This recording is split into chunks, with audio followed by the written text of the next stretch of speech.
اور Indian national army میں شامل ہو جائیں۔ ہندوستانی فوجی جو جاپانیوں کے پاس جنگی قیدی تھے، ان میں سے بھی اس آرمی میں شامل کر لیے گئے۔ برما فرنٹ سے ہندوستانی فوجی بگوڑے ہو کر جاپانیوں کے پاس جانے لگے۔ انہیں وہاں انڈین نیشنل آرمی جیسے چاہتی انہیں کہا جاتا اس میں شامل کیا جانے لگا۔ سبھاش چندر بوس اس کا کمانڈر چیف تھا۔ چندر ایک ان میں جو ڈھلوان اور شاہ نواز قابل ذکر ہے جنرل بن گئے۔ جاپانیوں کے ساتھ ہندو لیڈروں نے یہ سودا بازی کی تھی کہ جاپان ہندوستان پر فتح حاصل کر کے پورا ملک ہندوؤں کے حوالے کر دے گا۔ INA میں مسلمان افسر، عہدیدار اور ان میں جو جوان شامل ہوئے تھے، انہیں کچھ عرصے بعد پتہ چلا کہ یہ تو ہندوؤں کی بلکہ کانگریس کی پلاننگ ہے، جس کے تحت تمام تر ہندوستان پر ہندو راج قائم کیا جائے گا۔ چنانچہ مسلمان ان سے الگ ہونے لگے۔ INA کوئی معمولی سی اسکیم نہیں تھی۔ ہندوستان میں ہر کسی کی زبان پر INA کا نام موجود تھا۔ انگریز کی نگاہ میں سبھاش Chandra Bose most wanted person تھا۔ ہندوستان میں INA کے لیے زمین ہموار کرنے کے لیے اس زمین پر زور و شور سے کام ہونے لگا۔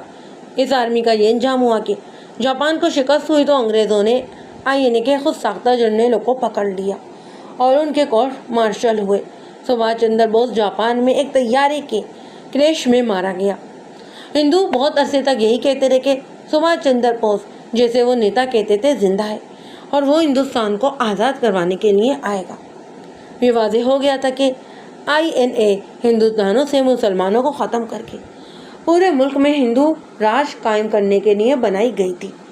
یہ سکھ جو میرے تھانے میں بیٹھا تھا، اسی انڈین نیشنل آرمی کی بات کر رہا تھا۔ اس وقت برما کی جنگ زوروں پر تھی۔ یہ فرنٹ بہت ہی گرم تھا اور ہندوستان میں INA کے خفیہ سرگرم گروہ تھے۔ یہ سکھ اسی گروہ کا رکن تھا۔ یہ میرا مشاہدہ رہا ہے اور اب بھی ہے کہ انقلاب لانے والے یا دیش کو آزاد کروانے والے نوجوانوں میں اکثریت ان کی ہوتی ہے جو جذباتی ہوتے ہیں، عقل کی بجائے جذبات سے رہنمائی لیتے ہیں، اور یہ سکھ اسی قبیلے کا جوان تھا۔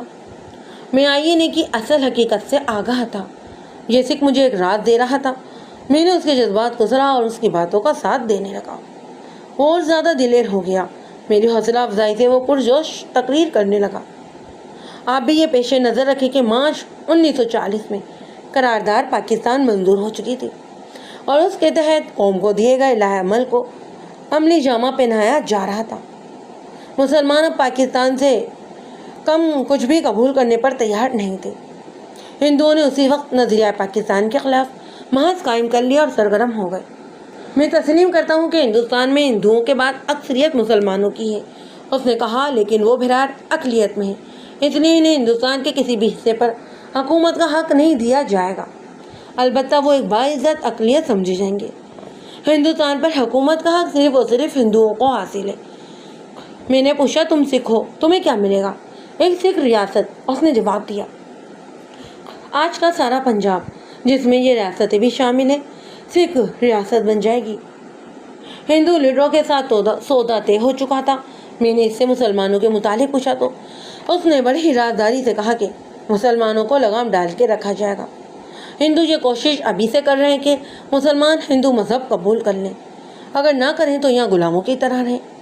انہوں نے پاکستان بنانے کا جو ارادہ کیا ہے وہ ہم کبھی پورا نہیں ہونے دیں گے۔ اگر ملک کی تقسیم تک نوبت آ بھی گئی تو ہم مسلمانوں کی قتل و غارت جاری رکھیں گے اور پاکستان کو فوجی طاقت سے ختم کر دیں گے۔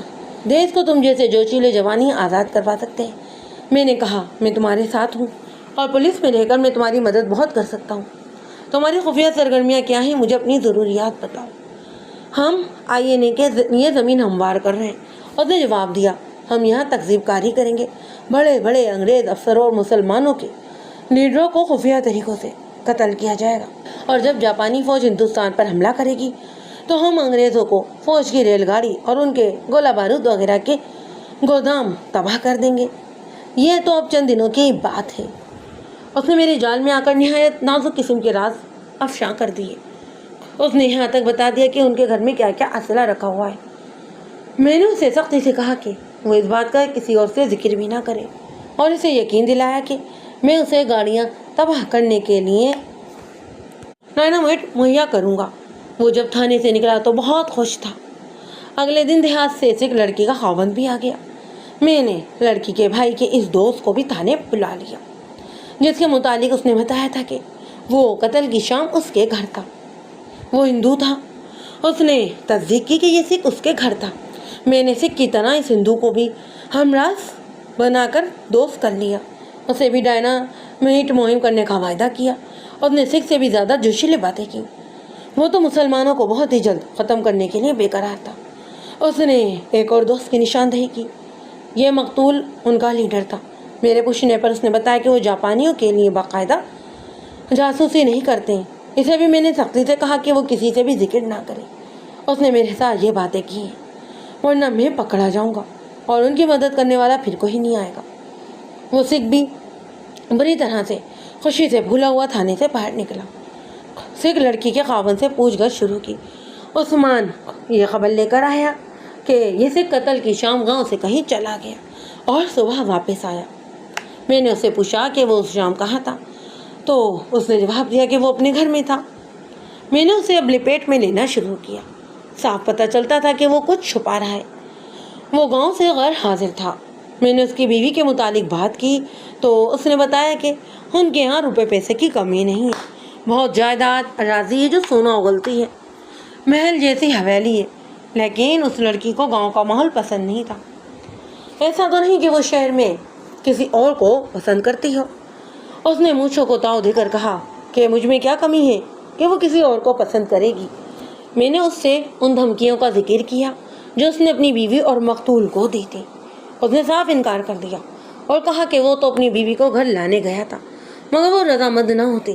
میں نے بہت طویل پوچھ تاچھ کر کے کہا، تم گاؤں سے غیر حاضر تھے، کہاں گئے تھے؟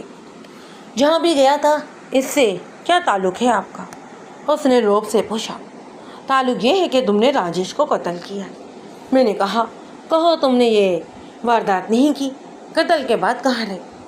تم صبح کے وقت گاؤں گئے تھے، تم نے سیٹھ راجیش سے انتقام لیا ہے، تمہاری بیوی کے ساتھ اس کا دوست آنا تھا۔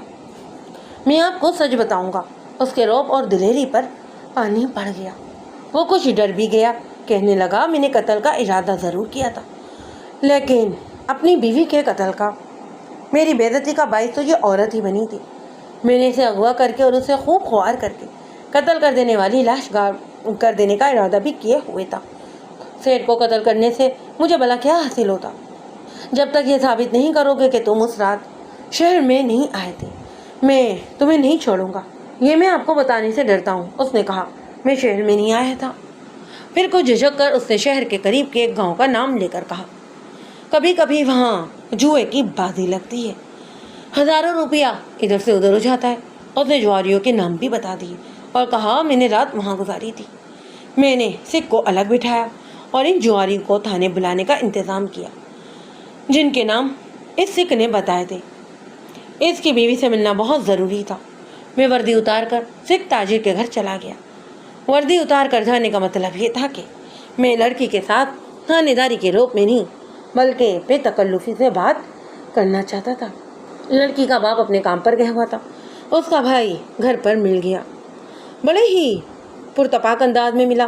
میں نے اس سے بھی زیادہ گرم جوشی کا مظاہرہ کیا، اس کے ساتھ دیس کی آزادی کی باتیں کر کے کہا کہ میں اس کی بہن سے علیحدگی میں ملنا چاہتا ہوں۔ اس نے مجھے اس کے کمرے میں داخل کروا دیا۔ لڑکی خوبصورت تھی، اس کے بال بھورے اور کھلے ہوئے تھے۔ میں نے ایک نظر میں ہی پہچان لیا کہ مقتول کی قمیض کے بٹن کے ساتھ اسی لڑکی کا بال تھا اور وہ کچھ اداس بھی تھی۔ آنکھوں سے پتہ چلتا تھا کہ روتی رہی ہے، لیکن اس نے اپنے ہونٹوں کو لپسٹک سے محروم نہیں رہنے دیا۔ گلاب کے عطر کا معمہ کمرے میں داخل ہوتے ہی حل ہو گیا۔ کمرہ گلاب کی تیز خوشبوؤں سے مہک رہا تھا۔ میں نے اس کے ساتھ ہمدردانہ انداز میں باتیں کی۔ اس کے خاندان کو میں باعزت سمجھتا ہوں اور مجھے قاتل کو پکڑنا ہے اور اسے پھانسی کے تختے پر بھی کھڑا کرنا ہے۔ میں نے اسے صاف الفاظ میں یقین دلایا کہ اس کے خلاف مجھے کسی قسم کا شک نہیں، اور مقتول کی میں نے بے حد تعریف کی، جس سے لڑکی کے چہرے پر رونق آ گئی۔ تم پر یہ ظلم کس نے کی ہے کہ اس وحشی سکھ کے ساتھ بیاہ دیا؟ میں نے کہا، میں اسے دیکھ چکا ہوں، وہ میرے تھانے میں بیٹھا ہے، وہ تو اس قابل بھی نہیں کہ اسے تمہارا نوکر رکھا جائے۔ راجیش کو اسی نے قتل کی ہے۔ اس نے کہا اسے پھانسی چڑھائیں تو میرے دل کو سکون ملے گا۔ میں نے چونکہ اس کے حسن کی تعریف کر دی تھی، اس لیے اس نے بالوں کو جھٹکے اور گردن کو خم دے کر مجھ پہ اپنے حسن کا جادو چلانا شروع کیا۔ وہ واقعی بہت شوبھاس لڑکی تھی۔ میں نے اس جادو کے اثر کو وقتی طور پر قبول کرتے ہوئے اس کے جذبات کو اپنے قبضے میں لے لیا۔ راجیش کے ساتھ ہماری ملاقاتیں کہاں ہوتی تھی؟ اسی کمرے میں، اس نے جواب دیا۔ کبھی باہر بھی ملاقات ہو جاتی تھی۔ قتل کی رات بھی وہ کیا تم سے ملا تھا؟ ہاں، پہلے میرے باپ کے پاس بیٹا رہا، اس نے جواب دیا۔ وہاں سے اٹھا تو میرے کمرے میں آ گیا۔ تمہارے بھائی اور باپ نے دیکھا تھا؟ نہیں، وہ شرما گئی اور بولی کسی نے نہیں دیکھا۔ ہمارا گھر ایسا ہے کہ کوئی دیکھ ہی نہیں سکتا۔ یعنی وہ تم سے چوری چھپے ملاقاتیں کرتا تھا؟ زیادہ تر ملاقاتیں ایسی ہی ہوتی تھی، اس نے کہا۔ ایک دروازے کی طرف اشارہ کر کے بتایا کہ وہ اس راستے سے جایا کرتا تھا، یہ پچھواڑے کو جاتا ہے۔ تمہارا بھائی گھر تھا؟ میں نے دیکھا نہیں۔ راجیش جب یہاں سے نکلا تو تم نے باہر دیکھا تھا؟ میں نے پوچھا۔ اسے جاتے ہوئے تو دیکھا ہوگا۔ دیکھا تھا، اس نے جواب دیا۔ گلی میں دور یا قریب تمہیں کوئی آدمی کھڑا ہوا یا اس کے پیچھے جاتا ہوا نظر آیا؟ اس نے ذہن پر زور دے کر کہا۔ گلی کے موڑ تک میں دروازے کے بیچ میں کھڑی دیکھتی رہی۔ وہ موڑ مڑا تو ایک آدھ منٹ بعد دو آدمی ادھر جاتے دکھائی دیے۔ وہاں گلی کی بتی ہے، مجھے اچھی طرح یاد آ گیا ہے، وہ دو آدمی تھے۔ وہ سکھ تھے؟ نہیں، اس نے جواب دیا، ہندو یا مسلمان تھے۔ تمہیں بھائی نے مارا پیٹا کیوں تھا؟ میں نے پوچھا۔ کیا اسے تمہارے اور راجیش کے تعلقات پسند نہیں تھے؟ نہیں، اس نے جواب دیا۔ راجیش کو تو وہ بہت ہی پسند کرتا تھا، اس نے کبھی اعتراض نہیں کیا، اور مجھے مارا اس لیے تھا کہ میں بابو کے ساتھ غصے میں آ کر بہت ہی غصہ سے بولی تھی۔ راجیش اور تمہارا بھائی جس خفیہ جماعت میں تھے اس کے متعلق تمہیں کچھ معلوم ہے؟ آپ کو اس کے متعلق کیا معلومات ہیں؟ اس نے پوچھا۔ میں اس جماعت کا خفیہ ممبر ہوں۔ میں نے یہ تیر ہوا میں چلایا۔ مجھے یقین سا ہو چکا تھا کہ اسے راجیش نے اپنی خفیہ سرگرمیوں سے آگاہ کیا ہوگا۔ وہ حیران سی ہوئی اور مسکرائی بھی، کہنے لگی، پھر تو آپ اپنے ہی آدمی ہیں۔ میں نے اسے بتایا کہ میں اس جماعت کو ڈائنامیٹ اور اسلحہ بھی دے رہا ہوں۔ میرا یہ تیر نشانے پر جا لگا۔ اس نے کہا، راجیش مجھے جاسوسی کی ٹریننگ دے رہا تھا، وہ مجھے ایک جگہ لے جایا کرتا، وہاں ایک آدمی ہندو مجھے بڑے افسروں سے راز حاصل کرنے کے طریقے بتایا کرتا۔ اس نے وہ جگہ بتا دی اور اپنے کچھ قیمتی راز بھی دے دیے۔ یہودیوں کی طرح ہندو بھی جاسوسی اور تکذیب کاری کے لیے حسین لڑکیوں کا استعمال کرتے رہے۔ اب تو بلکہ پاکستان بھی ان لڑکیوں سے محفوظ نہیں۔ اس لڑکی نے مجھے اپنے راز حاصل کرنے اور نظریاتی تہذیب کاری کے چند ایک طریقے بتائے جو اسے سکھائے جا رہے تھے۔ یہ بالکل وہی طریقے تھے جو آپ نے سلطان صلاح الدین ایوبی کی کہانیوں داستان ایمان فروش میں سلیبی لڑکیوں کے متعلق پڑھے ہوں گے۔ میں نے اسے یہ یقین دلا کر کہ میں اس جماعت کا ممبر ہوں، یہ تاکید کی کہ یہ اپنے کسی بھی آدمی سے میرا ذکر نہ کرے، اور میں وہاں سے پھر تھانے چلا گیا۔ تھانے جا کر عثمان کو بتایا کہ میں نے کیا راز حاصل کیا ہے۔ اس نے اور میں نے CID کے وار اسٹاف کے لیے ایک رپورٹ تیار کی۔ وار اسٹاف CID کا شعبہ تھا جو جنگ کے دوران جاسوسوں کو پکڑنے کے لیے بنایا گیا۔ اس کا رابطہ ملٹری انٹیلیجنس کے ساتھ تھا۔ مقتول سکھ تاجر، اس کے بیٹے اور بیٹی ہی ان کی خفیہ پارٹی کی سرگرمیاں صرف انگریزوں کے خلاف ہوتی تو میں شاید ان کے خلاف یہ رپورٹ تیار نہ کرتا۔ وہ تو مسلمانوں کے خلاف اور نظریہ پاکستان کے خلاف بھی بڑی ہی خطرناک کارروائیاں کر رہے تھے۔ میں نے یہ رپورٹ اپنے ضلع کے ہیڈ کوارٹر کو اسی روز بھیج دی۔ وہاں سے وار اسٹاف کو جانا تھا۔ لڑکی کے خاوند کو تھانے میں بٹھائے رکھا۔ میرا اصل مسئلہ تو ابھی تک وہاں کا جوں کا تو ہی پڑا تھا۔ کم و بیش 20 روز گزر گئے، قاتل کا تو کوئی سراغ ہی نہیں مل رہا تھا۔ مقتول ہندوؤں اور سکھوں کا لیڈر تھا۔ سرگردہ ہندوؤں نے جو میرے پاس آنا شروع کر دیا، وہ مجھ سے پوچھتے کہ کوئی سراغ ملا یا نہیں۔ خطرہ یہ تھا کہ ہندو میرے خلاف کوئی کوتاہی یا رشوت خوری کی رپورٹ کر سکتے تھے۔ وہ واردات بہت مشہور ہو گئی تھی، ہندی کے اخباروں نے اسے بہت اہمیت دے کر شائع کیا۔ وہ جواری آ گئے جن کے ساتھ لڑکی کے خاوند نے اپنے بیان کے مطابق جوا کھیلا۔ میں نے ان سے الگ الگ اچھی طرح پوچھ تاچھ کی۔ انہوں نے ثابت کر دیا کہ سکھ اس شام ان کے پاس چلا گیا تھا اور وہ ساری رات واقعی میں جوا کھیلتے رہے۔ سکھ مجھ سے یہ بات اس لیے چھپا رہا تھا کہ جوا بازی جرم تھا۔ وہ جوئے کے اڈے کی نشاندہی کرنے سے گھبرا رہا تھا۔ میں نے اس پر قتل کا الزام لگایا تو اس نے اصل بات بتا دی۔ جوئے کا اڈا یہ میرے لیے نیا تھا اور یہ جواری بھی نہیں تھے۔ یہ پیشہ ور جرم یا بدماش نہیں تھے، یہ سب روپے پیسے والے زمیندار تھے۔ اڈا چلانے والے البتہ پیشہ ور تھے۔ سکھ کو تفتیش سے خارج کر کے میرے دل کو بہت تکلیف ہوئی۔ میرے ہاتھ میں کچھ بھی نہیں رہ گیا۔ یہ قتل بلا شک و شبہ انتقامی قتل تھا۔ اگر یہ رہزنی کی واردات ہوتی تو مقتول کی گھڑی، انگوٹھی اور جیب سے نقدی ضرور غائب ہوتی۔ رہزنوں کو قتل کی ضرورت صرف اس لیے پیش آتی ہے کہ مقتول جو ہے مزاحمت کرتے ہیں، مگر اس کے کپڑوں اور جسم پر مزاحمت کے کوئی آثار ہی نہیں تھے۔ اس کے علاوہ رہزن خنجر یا چاقو استعمال کیا کرتے تھے۔ قتل کا باعث باہرہ سکھ یہ لڑکی تھی۔ لڑکی کی ملاقات کے فوراً بعد اس کا قتل ہو جانا بتاتا تھا کہ قاتل لڑکی کا بھائی، باپ یا خاوند میں سے کوئی ایک ایسا آدمی جو مقتول کا رقیب تھا۔ مقتول کی قمیض کے ساتھ لڑکی کا ایک بال اور ایک لپسٹک کئی داستان بھی بیان کر رہی تھی۔ مجھے بھائی، باپ اور خاوند کو یہ مشتبہ رکھنا تھا۔ میں عثمان کے ساتھ اس مسئلے پر بحث کر ہی رہا تھا اور عثمان اپنی عادت کے مطابق مجھے کہہ رہا تھا کہ میں اسے اس لڑکی سے پوچھ گچھ کی اجازت دے دوں، اور میں اسے اجازت نہیں دے رہا تھا۔ میں اسے اچھی طرح جانتا تھا اور وہ دوسرا مشورہ یہ دے رہا تھا کہ تمام مشتبہ آدمیوں کو تھانے بلا کر دوسرا طریقہ اختیار کروں۔ میں تشدد کا قائل نہیں تھا اور لڑکی کا بھائی میرے پاس آتا رہا اور وہ مجھے اپنی خفیہ جماعت کا ممبر سمجھتا رہا تھا۔ ڈاک آ گئی۔ چند ایک خطوط تھے جو عثمان نے ہی کھولے۔ ایک خط پڑھ کر اس نے میرے آگے رکھا اور کہا، اس پر آپ یقین نہیں کریں گی۔ میں نے خط پڑھا۔ اردو میں لکھا تھا۔ نیچے کوئی نام نہیں تھا، اوپر کوئی مقام نہیں تھا۔ لفافے کی ٹکٹ پر جو مہر تھی وہ اتفاق سے صاف نہیں تھی۔ خط کے سارے الفاظ مجھے آج یاد نہیں رہے۔ جو کچھ یاد ہے وہ میں نے لکھ دیتا ہوں۔ جناب علی، السلام علیکم۔ ہمیں خوشی ہے کہ آپ مسلمان ہیں، اسی لیے ہم آپ کو یہ خط بھی لکھ رہے ہیں تاکہ آپ تفتیش کی پریشانی سے محفوظ رہیں۔ سیٹھ راجیش کو ہم نے قتل کیا ہے۔ یہاں کے ہندو اور سکھ نوجوان لڑکوں نے خفیہ پارٹی بنا رکھی ہے جو کانگریس کی ہائی کمان اور انڈین نیشنل آرمی کے نمائندوں کے احکامات پر عمل کرتی ہے۔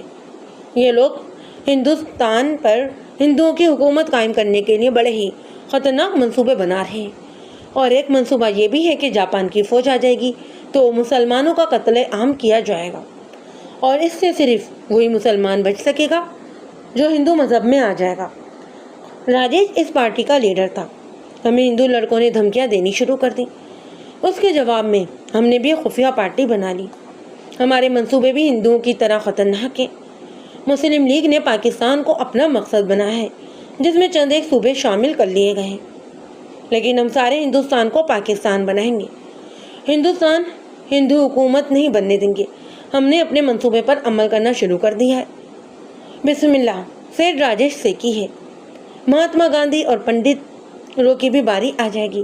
ہم اپنے گروہ کو سارے ملک میں پھیلانے کی کوشش کر رہے ہیں تاکہ ہندوؤں اور سکھوں کے خلاف جلدی محاذ ہو جائے۔ ہندوستان اسلامی ملک بن کر رہے گا۔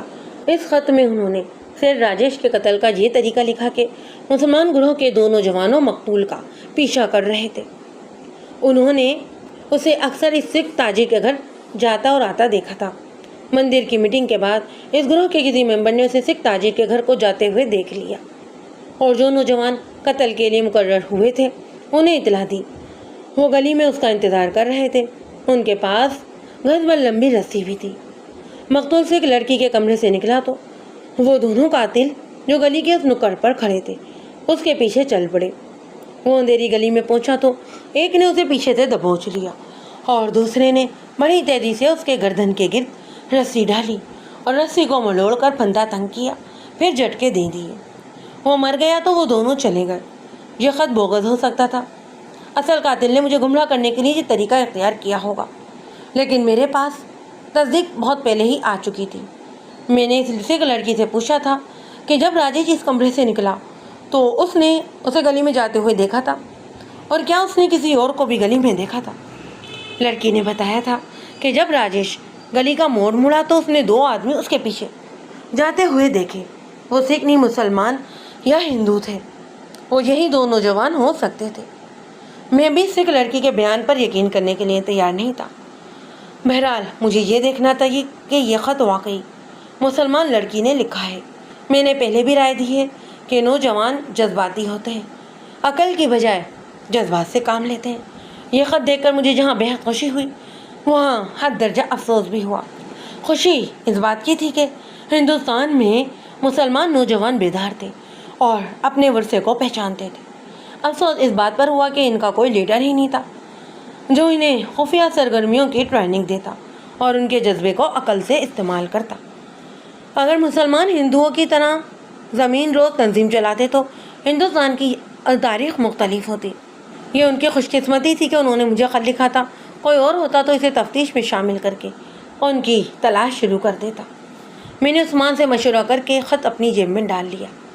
ہمارا یہ فیصلہ تھا کہ اسے تفتیش کے ریکارڈ میں نہیں رکھا جائے گا، لیکن خط ملنے والوں سے بہت ملنا ضروری تھا۔ ایک بات تو میں یقین کر لینا چاہتا تھا کہ سر راجیش کے قاتل وہی ہیں، اور دوسرا ارادہ یہ تھا کہ مجھے انہیں نصیحت بھی کرنی تھی کہ جذباتیات سے بچیں۔ اب میرے لیے یہ قتل کا کیس پیچیدہ بنتا جا رہا تھا۔ مجھے اب اور اسٹاف کا انتظار تھا۔ میں خواب دیکھ رہا تھا CID اور ملٹری پولیس آئے گی اور جہاں جہاں میں نے نشاندہی کی ہے وہاں پر چھاپے مارے گی، اسلحہ برآمد ہوگا، کچھ ہندو سکھ بھی پکڑے جائیں گے۔ اس سے لوگوں کی توجہ ادھر ہو جائے گی اور میں قتل کا یہ کیس کس طرح گول کر سکوں گا۔ میں نے اسی روز سکھ لڑکی کے بھائی اور اس کے 2 ہندو دوستوں کو بلایا اور ان کے ساتھ خفیہ کاموں کی باتیں کی۔ انہیں کچھ نصیحتیں کی، انہیں بتایا کہ میں نے بہت ہی جلد کچھ اسلحہ اور ڈائنامائٹ دے رہا ہوں۔ ان سے کہا کہ مجھے معلوم ہوا ہے کہ انہوں نے یہاں کے بعض مسلمان لڑکوں کو دھمکیاں دی تھیں۔ وہ کون تھے؟ انہوں نے مجھے 3 لڑکوں کے نام پتے بتا دیے جو اس قصبے کے ہی رہنے والے تھے۔ میں نے انہیں نصیحت کی کہ وہ کسی کو یہ دھمکی نہ بتائیں کیونکہ اس طرح پکڑے جانے کا خطرہ ہے۔ وہ اپنے آپ کو مغلیہ خاندان کے جانشین سمجھتے ہیں۔ ایک ہندو نوجوان نے کہا، وہ کہتے ہیں کہ ہندوستان مسلمانوں کی جاغیر ہے۔ میں نے ان پر یہ ظاہر کیا کہ میں نے انہیں تھانے دار کی حیثیت سے نہیں، ان کی جماعت کی ممبر کی حیثیت سے بلایا، اور یہ نادان لڑکے میرے جال میں آ گئے تھے۔ میری استادی کے سامنے ان کی وقت ہی کیا تھی۔ انہیں رخصت کر کے میں نے عثمان سے کہا کہ میں ان 3 مسلمان لڑکوں کو تھانے لے کر آئے، کہے کہ کسی کو پتہ نہ چلے اور انہیں بھی شک نہ ہو۔ میں نے یہ بھی کہا کہ انہیں تھانے کی بجائے دوسرے راستے سے میرے گھر لے کر آئے۔ عثمان ذہین قسم کا ASI تھا۔ رات کو تینوں کو وہ گھر پر لے آیا۔ میں انہیں گھر پر ملا، انہیں تسلی دی کہ وہ ڈرے نہیں۔ تینوں میرے سامنے چارپائی پر بیٹھے تھے، ان کے ہاتھ مجھے نظر آ رہے تھے۔ ایک کے ہاتھ کی الٹی طرف 2 لمبی خراشیں صاف دکھائی دے رہی تھیں، زخم ٹھیک ہو چکے تھے، نشان باقی تھے۔ میں نے جیب سے خط نکال کر اسے دکھایا اور کہا، کیا یہ خط تم نے لکھا ہے یا اس تمہارے ساتھی نے جو راجیش کے قتل میں تمہارے ساتھ تھا؟ اس کا رنگ لاش کی طرح سفید ہو گیا، آنکھیں ٹھہر گئیں۔ اس کے ہاتھ پر خراشیں مقتول کے ناخنوں کی تھیں۔ میں نے اسے حوصلہ دیا اور کہا کہ ڈرو مت، صاف بتاؤ۔ اگر میں تمہیں گرفتار کرنا چاہتا تو اپنے گھر نہ بلاتا، بولو، ورنہ میں تمہیں بچاؤ کے لیے کچھ نہیں کر سکوں گا۔ اس نے کہا کہ ہاں، یہ خط میں نے ہی لکھا ہے۔ اس کا ایک ساتھی بول پڑا، قتل کس نے کیا تھا؟ میں نے، اسے نوجوان نے کہا، اور تم نے اسے پیچھے سے دبوچا تھا؟ میں نے خراشوں والے نوجوان سے پوچھا۔ اس نے خوفزدگی کے عالم میں سر ہلا کر آہستہ سے کہا، ہاں۔ اس نے تمہارے ہاتھ پر ناخن مارے تھے؟ میں نے پوچھا، اور اسے تسلی دینے کے لیے کہا، میں کہہ رہا ہوں ڈرو مت۔ اس نے جواب دیا، ہاں، میں نے اسے پیچھے سے بازو میں جکڑ لیا تھا اور اس کا ایک ہاتھ شاید آدھا لے گیا۔ اس نے ناخنوں سے مجھے چھیل دیا۔ میں نے عثمان سے ماچس لے کر خط ان کے سامنے جلا ڈالا اور انہیں لمبا چوڑا لیکچر دیا، جس کا لبے لباب یہ تھا کہ کسی بڑے عمر کے آدمی کو اپنا لیڈر بنائے اور محض جذبات میں آ کر کوئی بھی کارروائی نہ کرے، اور اگر قتل جیسا سنگین جرم کر بیٹھے تو اسے ہضم کرنے کی کوشش کریں۔ زبان سے ہندوؤں پر دھاگ بٹھانے کی حماقت نہ کریں، بلکہ ان کے آگے جھکے رہیں، شو بازی سے گریز کریں۔ میں نے ایسی بہت سی باتیں کہہ سن کر انہیں رخصت کر دیا۔ یہ سب کہہ سن کر مجھے روحانی سکون ہوا۔ میں بہت دیر تک عثمان کے ساتھ قوم کی آزادی اور ہندوستان کے مستقبل کے متعلق باتیں کرتا رہا۔ عثمان نے مجھ سے پوچھا کہ پر اب اس راجیش کے قتل کا کیا بنے گا؟ اس کی بات سن کر میری سوچوں کا رخ بدل گیا اور اسٹاف کو یہ رپورٹ بھیجے بھی 1 ہفتہ گزر گیا تھا۔ میں پریشان ہونے لگا کہ CID نے کوئی کارروائی نہ کی تو کیا ہوگا۔ رات کو وہ لوگ اچانک آ گئے۔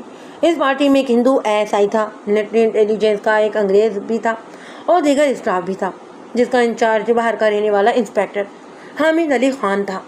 اس کے ساتھ میری اچھی راؤ رسم تھی۔ یہ پارٹی رات 10، 11 یا 12 بجے کے درمیان پہنچی اور اسی وقت چھاپے مارنے کے لیے تیار ہو گئی۔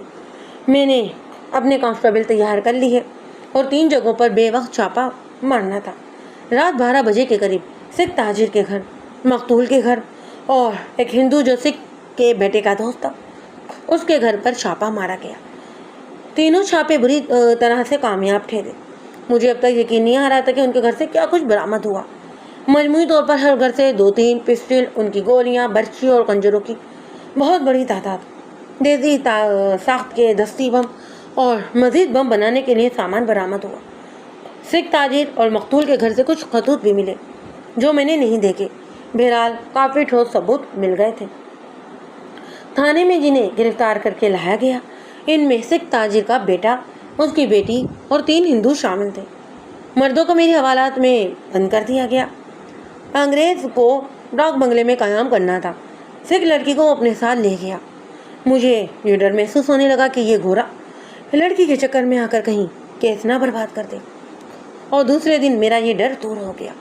اس نے لڑکی کو اپنی حراست میں دے کر کہا، بہت خطرناک گروہ ہے، اگر آپ ان لڑکی کی نشاندہی نہ کرتے تو یہ بہت بڑے نقصان کا باعث بن سکتی تھی۔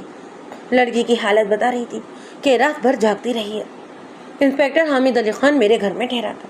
اس نے ہندوؤں کے عزائم کے متعلق باتیں شروع کر دی اور اس قسم کی رائے دی کہ یہ لوگ انگریزوں کے خلاف کچھ کریں تو کوئی بات نہیں، پر یہ مسلمانوں کا کلمیہ ختم کرنے کی کارروائیاں کیوں کر رہے ہیں، اور میں انہیں یہ سب کچھ نہیں کرنے دوں گا۔ اس کے یہ جذبات دیکھ کر میں نے سیٹھ راجیش کے قتل کی اصل حقیقت اسے بتا دی۔ میں نے صاف بتا دیا کہ اسے مسلمان نوجوانوں نے قومی جذبے کے تحت قتل کیا ہے۔ میں نے اسے مدد کرنے کے لیے کہا۔ اس نے پہلی بار یہی کہی، ملک صاحب ان لڑکوں کو گرفتار نہ کر لینا۔ میں نے اس سے مشورہ لیا اور بہت دیر اسی مسئلے پر بات چیت کرتے رہے۔ میں نے انسپیکٹر حامد علی خان سے کہا کہ وہ ایسے شعبے میں ہیں جس کا ہر طرف رعب اور اثر و رسوخ ہے۔ وہ کوشش کر کے قتل کا کیس اسپیشل اسٹاف کے حوالے کر دیں اور ایسا تاثر پیدا کرے کہ مقتول کو اس کی خفیہ جماعت کی کسی آدمی نے اختلاف کی بنا پر قتل کیا ہے۔ اور 1.5-2 ہفتے بعد یہ معجزہ ہوا کہ قتل کا کیس ہیڈ کوارٹر کے اسپیشل اسٹاف نے لے لیا اور مجھے ایک اسپیشل ڈیوٹی پر دلی بھیج دیا گیا۔ پیچھے عثمان رہ گیا۔ 2 ماہ بعد وہ بھی مجھ سے آ ملا اور ہم دونوں ایک تھانے میں اکٹھے رہے جہاں عثمان مارا گیا تھا۔ 1943 یا 44 میں ہندوؤں نے اپنے عزائم کی تکمیل کے لیے بھار میں مسلمانوں کا قتل عام کیا، ان کے گھروں کو آگ لگائی اور مستورات کو ذلیل و خوار کیا۔ بڑا ہی ظالمانہ قتل عام تھا۔ اس وقت تک جنگ شروع ہو چکی تھی۔ جاپان ہتھیار ڈال کر تباہ ہو چکا تھا۔ ہندوؤں کے ہندو راج کے خواب چکنا چور ہو گئے۔ مسلمان بیدار ہو کر جنگ آزادی کا آغاز کر چکے تھے۔ ہندوؤں نے مسلمانوں کو ختم کرنے کے لیے قتل عام کا طریقہ اختیار کیا۔ پہلے نگڑھ میں، پھر بہار میں مسلمانوں پر یہ لوگ ٹوٹ پڑے۔ اگست 1947 کے پہلے ہفتے میں دلی میں تھا۔ ایک انسپیکٹر نے بتایا کہ انسپیکٹر حامد علی خان جو باہر کا رہنے والا تھا، وہ اپنے شہر میں ہندوؤں کے حملے کی خبر سن کر پسٹل لے کر بغیر اجازت چلا گیا۔ وہاں کی تباہی دیکھ کر وہ پاگل ہو گیا۔ اسے جو بھی ہندو نظر آیا اس نے اسے اپنی پسٹل کا نشانہ بنایا اور آخر ہندوؤں نے اسے گھیر کر شہید کر دیا۔ سیٹھ راجیش کے قتل کا مجھے کچھ پتہ نہیں چل سکا اور نہ ہی یہ پتہ چلا کہ جو لوگ تکذیبی کارروائیوں میں پکڑے گئے تھے ان کا کیا بنا۔